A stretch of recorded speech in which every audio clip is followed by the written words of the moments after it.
C'est parti. Bonjour tout le monde et bienvenue dans notre exploration du jour. On a une mission assez fascinante devant nous aujourd'hui. Ouais, une vraie plongée au cœur d'un texte historique. Exactement, c'est un texte mystique, très ancien et profondément éthique. Et le but, ça va être d'en extraire des pépites de sagesse, des choses qui ont vraiment une portée universelle pour nous aujourd'hui. Tout à fait. Et pour préciser, nos sources reposent sur des extraits d'un document fondateur qui s'appelle le Tsavat Harivash. Ce qui se traduit par le testament du rabbi Israël Baal Shem Tov, c'est bien ça? C'est ça, le Baal Shem Tov. C'est un véritable voyage textuel qu'on va faire là. C'est exigeant, mais incroyablement riche. Bah, j'ai hâte. Mais avant de plonger dedans, je pense qu'il faut un peu de contexte. Ouais, c'est indispensable pour bien comprendre la portée de notre analyse. Il faut poser le décor. On est où exactement? On est au XVIIIe siècle, en Europe de l'Est. Le Baal Shem Tov, c'est vraiment la figure de proue, le fondateur du mouvement hassidique. D'accord. Et ce qu'il est crucial de noter ici, c'est que ce texte n'est pas du tout un récit historique, ni un recueil de contes merveilleux comme on pourrait l'imaginer. C'est plus pratique, non? Exactement. Ça s'inscrit dans la pure tradition du Moussar. Le moussard, c'est-à-dire? C'est une littérature d'éthique. C'est une compilation de directives morales et de méditations spirituelles qui sont extrêmement denses. Donc c'est vraiment un guide d'action. Voilà. L'objectif originel de ces écrits, il est éminemment pratique. C'est de fournir une méthodologie rigoureuse pour enseigner comment servir le divin. Et comment garder cette connexion au quotidien, non? Oui. Comment maintenir une conscience spirituelle à chaque fraction de seconde de l'existence, du lever au coucher. Et bah c'est justement là que cette lecture devient passionnante pour nous aujourd'hui. Parce que quand on parcourt ces concepts qui ont été formulés, rappelons-le, au XVIIIe siècle, Ouais, c'est vieux, oui. ouais, et pourtant on est frappé par la façon dont ils percutent de plein fouet nos préoccupations très contemporaines. C'est très vrai. Pour tous ceux qui nous écoutent et qui s'intéressent à la pleine conscience, à la gestion de l'ego ou juste à la lutte contre la surcharge mentale, Le mal du siècle, quoi. c'est ça. Bah, ce texte, il offre bien plus que de la simple théologie. Sous ses abords mystiques, c'est un vrai manuel de survie radicale pour trouver un ancrage. Un ancrage intérieur solide face au chaos extérieur. Point numéro 2 du texte, oui. Voilà. Et l'auteur affirme que l'on reçoive des louanges ou du mépris, qu'on soit flatté ou insulté, ça doit nous être strictement égal. Strictement égal, oui. Et là, j'avoue que j'ai une grosse réserve. Je t'écoute. Est-ce que ce genre d'idéal, ça risque pas de nous transformer en paillasson émotionnel? Je veux dire, ne pas réagir à une insulte, c'est pas nier ses propres limites? Sa dignité? C'est la critique la plus naturelle face à ce concept. Et c'est une excellente question. Parce que ça semble presque dangereux psychologiquement. En apparence, oui. Mais le texte ne prône absolument pas l'apathie ou la faiblesse. Il décortique très précisément le mécanisme de cette égalité en déplaçant notre centre de gravité. C'est-à-dire? Le postulat est le suivant. Si ton ego est totalement maîtrisé et que tu parviens à réaliser de façon intime que tout ce qui arrive provient d'une seule et même source, Du créateur, donc? voilà, du créateur, eh bien les circonstances extérieures perdent leur pouvoir de perturbation. Ok, je vois l'idée, mais en pratique? En pratique, le texte nous dit que si quelqu'un t'insulte ou te flatte, la source ultime de cette interaction reste la même volonté supérieure. Donc la personne en face de nous, qui nous parle mal par exemple, elle n'est vue que comme un instrument. En quelque sorte, ouais. L'ego n'a plus de prise car il n'est plus le centre de l'équation. Tu ne réagis plus à l'offense parce que toi, en tant qu'ego blessé, tu n'es plus l'enjeu. C'est fou de voir les choses comme ça. La pensée reste focalisée vers le haut, vers un attachement constant au divin qui ne laisse tout simplement plus d'espace mental pour se tourmenter avec des questions de réputation. Et pour illustrer cette destruction totale de l'orgueil, l'auteur utilise une métaphore redoutable. La fameuse métaphore du ver de terre. Ah ouais, cette image m'a vraiment marqué. L'idée que l'être humain ne doit jamais se croire supérieur à son prochain. Ni même supérieur à un ver de terre. Voilà. Mais vu notre intellect, nos capacités de création, c'est presque absurde comme hyperbole. Comment justifier une comparaison pareille?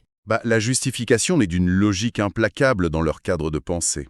L'argument central, c'est que le ver de terre accomplit sa fonction dans le monde avec toutes les forces qui lui ont été données. Il fait son job de ver de terre, quoi. Exactement. Il sert le dessein global à sa mesure. L'être humain, de son côté, sert avec son intelligence, sa conscience. Sa capacité de prière. C'est ça.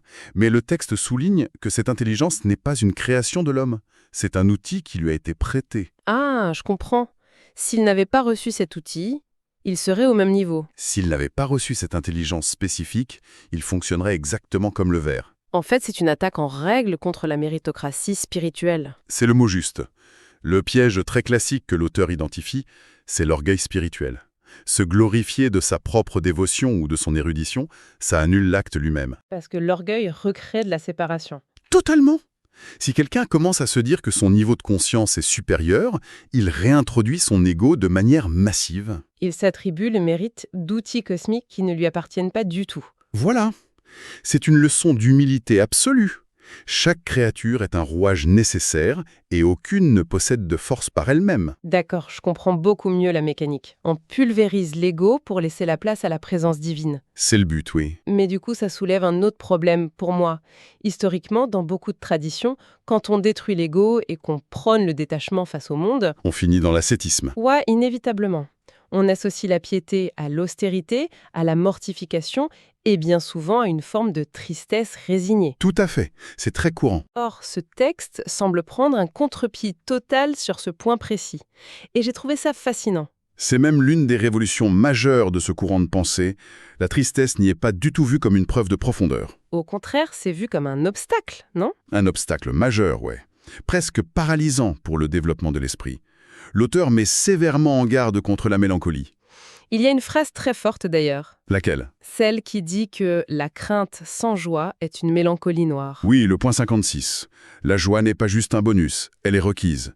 C'est le moteur absolu de toute action spirituelle. Mais attends, est-ce qu'on frôle pas un peu la positivité toxique ici? Comment ça? Lui ordonner d'être joyeux, c'est irréaliste, voire violent psychologiquement. Comment le texte gère la vraie détresse? Alors il faut bien distinguer l'émotion humaine naturelle face à une tragédie que la tradition ne nie pas du tout, de la posture spirituelle quotidienne. D'accord, donc on a le droit d'être triste si quelque chose de grave arrive. Bien sûr, ce que le texte combat, c'est la tristesse comme état d'esprit permanent, la dépression liée à l'obsession de ses propres fautes. L'apitoiement sur soi-même. Exactement. L'auteur s'oppose farouchement aux mortifications excessives ou aux jeûnes si ça mène à la dépression. Parce que la tristesse, c'est un repli sur soi. C'est une concentration morbide sur ses propres manques, alors que la joie, c'est une expansion, une célébration du vivant. Il y a d'ailleurs une parabole superbe dans le texte pour illustrer cette différence de posture. Celle du roi sur son trône. Ah oui, très belle parabole. Si je me souviens bien, un homme pauvre s'approche du roi.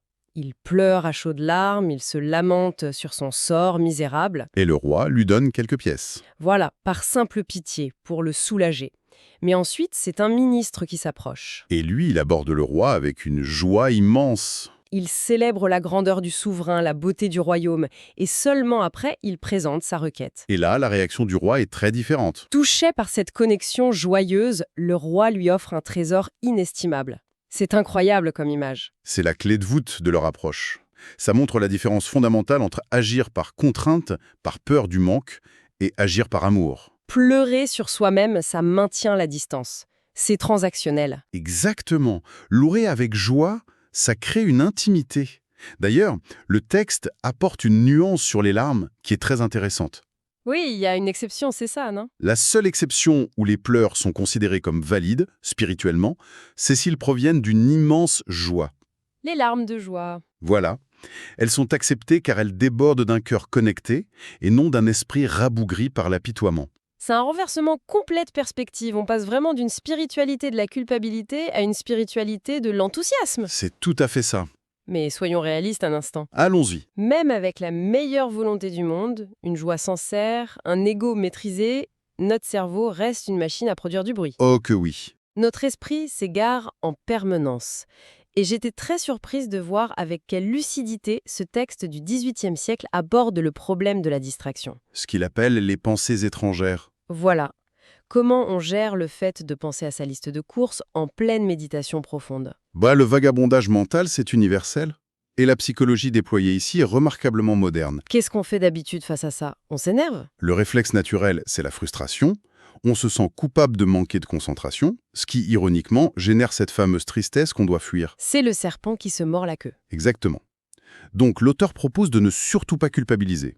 Il offre de véritables techniques de réorientation, des sortes de hacks mentaux. Et pour expliquer ça, il y a encore une métaphore brillante, celle des gardes du roi. Fascinante cette métaphore. Ça donne un sens à la difficulté de se concentrer. Tu peux l'expliquer. Imagine un citoyen ordinaire qui essaye d'approcher le roi en temps de guerre. Ok. Si les gardes autour du palais sont extrêmement nombreux, très agressifs et repoussent la personne de toutes parts, La conclusion logique serait de se dire que c'est impossible, le roi est inaccessible. ou qu'il n'est même pas là. Alors que la conclusion que tire le texte est exactement inverse. C'est ça le génie du truc. La présence d'une garde aussi dense prouve une chose de manière indéniable. Le roi est juste là, derrière eux. Exactement. Si on transpose ça à notre psychologie moderne, si notre cerveau nous envoie 100 distractions à la seconde quand on essaye de se recentrer, C'est pas parce qu'on échoue. non, c'est parce qu'on s'approche d'une vérité profonde. Et nos mécanismes de défense, nos fameux gardes, paniquent et tentent de nous repousser. Pour protéger nos illusions. C'est une lecture parfaite. L'obstacle mental devient la confirmation de la proximité du but. La résistance prouve que l'enjeu de ce moment est immense. Donc, l'invitation n'est plus au découragement. C'est un appel à redoubler d'efforts, avec une révérence renouvelée. Tout à fait. Et la gestion de ces pensées ne s'arrête pas là. Le texte va encore plus loin. Oui, il propose un processus qui n'est ni du rejet, ni du combat frontal, mais de l'élévation. C'est là que j'ai pensé à du véritable aïkido mental. C'est une belle image. Plutôt que de fuir une mauvaise pensée, il faut l'élever à sa source. Prenons un exemple concret. Une pensée très séduisante, une convoitise matérielle ou une pensée immorale surgit. L'instinct serait de la refouler violemment. Mais l'auteur propose quoi à la place? Le postulat mystique est vertigineux. Il dit que absolument toute émotion, même la plus dévoyée, puise sa racine dans une force originelle divine. Donc l'amour égaré, la luxure, ça tire son énergie de l'amour originel. Exactement. Et de la même manière, une peur illusoire, une angoisse existentielle, ça tire son énergie de la crainte fondatrice. La révérence due au créateur. Donc l'énergie n'est pas mauvaise en soi, c'est sa cible qui est faussée. C'est exactement ça. L'exercice mental consiste à stopper le flux et à se dire « si mon esprit est capable d'éprouver une telle passion pour quelque chose d'éphémère, Quelle serait l'intensité de cet amour si je le dirigeais vers la source éternelle? on utilise l'élan même de la distraction pour se propulser spirituellement. On recycle l'énergie négative. On répare la pensée en la reconnectant à sa racine. C'est une façon incroyable de ne jamais être en guerre contre soi-même. Et cette mécanique d'élévation, ça nous amène naturellement à une autre doctrine centrale. La transformation de la matière, la doctrine des étincelles. J'adore ce point. Parce que ça déconstruit l'idée reçue qu'il faut s'isoler dans une grotte pour être spirituel. C'est tout le contraire. Le texte insiste lourdement sur le fait que l'arène spirituelle par excellence, c'est le quotidien. Manger, discuter avec ses voisins, faire des affaires. Voyager. Chaque instant banal possède un potentiel de connexion. Et c'est là qu'intervient la mécanique des étincelles divines. Comment ça marche? Selon cette vision, la matière n'est pas inerte. Chaque objet physique, chaque atome de nourriture possède une vitalité divine cachée. Des étincelles qui maintiennent son existence? Exactement. Et notre travail, en tant qu'être humain conscient, c'est d'être les libérateurs de ces étincelles. Comment ça se traduit en pratique? Si je mange une pomme, comment je libère son étincelle? C'est le principe de la réparation. Si tu manges cette pomme par pure gloutonnerie, de manière animale, l'étincelle reste prisonnière. Mais si je la consomme avec l'intention de nourrir mon corps pour avoir la force d'accomplir des actions justes? Là, tu élèves l'énergie de cette pomme. Le matériel n'est qu'une coquille qui encapsule le spirituel, en attente d'être activé par la conscience. Il y a un exemple très concret dans le texte qui applique cette idée à la beauté physique. Oui, un défi quotidien. Face à la beauté matérielle, une personne magnifique dans la rue ou un bel objet, le premier réflexe, c'est la convoitise, le désir d'appropriation. Tout à fait naturel. Là, le texte nous invite à court-circuiter ce réflexe en se posant une simple question analytique. D'où vient exactement cette beauté que j'admire? La réponse désamorce complètement la convoitise. Sans la force de vie divine, un corps humain n'est que de la matière. Voué à la décomposition. C'est ça. La rougeur des joues, la grâce du mouvement, ce n'est pas la propriété du corps physique. C'est l'énergie supérieure qui s'exprime à travers lui. Ce qui transforme un désir charnel de base en contemplation pure. On ne désire plus posséder l'objet. On s'émerveille devant la source infinie qui lui donne cette forme. C'est un filtre de perception génial. Ça permet de vivre dans le monde matériel sans s'y engluer. Chaque belle chose devient une fenêtre vers l'infini. Et le terme de fenêtre est particulièrement judicieux ici, car il nous offre une transition parfaite vers notre dernier grand axe. L'attention portée au langage. Le poids organique des mots et de l'intention. C'est une idée mystique très profonde. La parole n'est absolument pas perçue comme un simple outil de communication. Chaque mot prononcé est considéré comme une entité vivante, une stature complète avec un corps et une âme. C'est une image puissante, et l'auteur lance un avertissement très sérieux. Prononcer un mot sans intention, c'est comme créer un corps auquel il manquerait un membre. C'est laisser la parole mutilée. On est très loin de nos textos envoyés sans y penser. Précisément. Et pour contrer cette parole morte, le texte introduit la notion de tsoar. Un terme hébreu qui signifie lucarne ou fenêtre. L'injonction, c'est de créer une fenêtre à l'intérieur de chaque mot prononcé, pour que la lumière intérieure brille à travers. Parler sans fenêtre, c'est émettre des sons mécaniques. Ça demande un niveau de présence absolument colossal. Ne jamais parler par automatisme. C'est ce qu'on appelle le zèle, ou zérizut, une vigilance de tous les instants. D'ailleurs, le texte souligne que chaque infime action compte. La lumière de l'âme s'illumine autant d'une petite action juste que d'une grande. Il n'y a pas de hiérarchie dans la taille des actes, seulement dans la présence qu'on y met. Rien n'est anodin, c'est une responsabilité immense. Mais qui donne une dignité royale à notre existence la plus banale. C'est le moment idéal pour récapituler ce qu'on vient de traverser. Je t'en prie. Ce texte du XVIIIe siècle, c'est une boîte à outils psychologique complète. On y apprend à vaincre notre ego par l'équanimité, à refuser la tristesse pour faire de la joie notre moteur, On y trouve des techniques martiales pour notre esprit. transformer nos distractions en concentration et surtout cesser de séparer le matériel du spirituel. Trouver l'infini dans la nourriture, les rencontres et les mots. C'est une belle synthèse. Et pour clore cette analyse, j'aimerais soumettre une dernière idée vertigineuse qui découle de nos sources. Sur la continuité entre l'éveil et le sommeil, c'est ça ? Oui, l'auteur affirme que si un individu s'exerce toute la journée à voir la force spirituelle sous les choses matérielles, la nuit, dans ses rêves, un basculement se produit. Il a habitué son esprit à percer les apparences le jour. Et donc, il finit par percevoir la vitalité du monde à l'état pur dans son sommeil, atteignant presque la prophétie. C'est fascinant. Notre activité consciente devient l'architecte de notre subconscient nocturne. Exactement. Et si on applique ça à notre réalité contemporaine, les implications sont incroyables.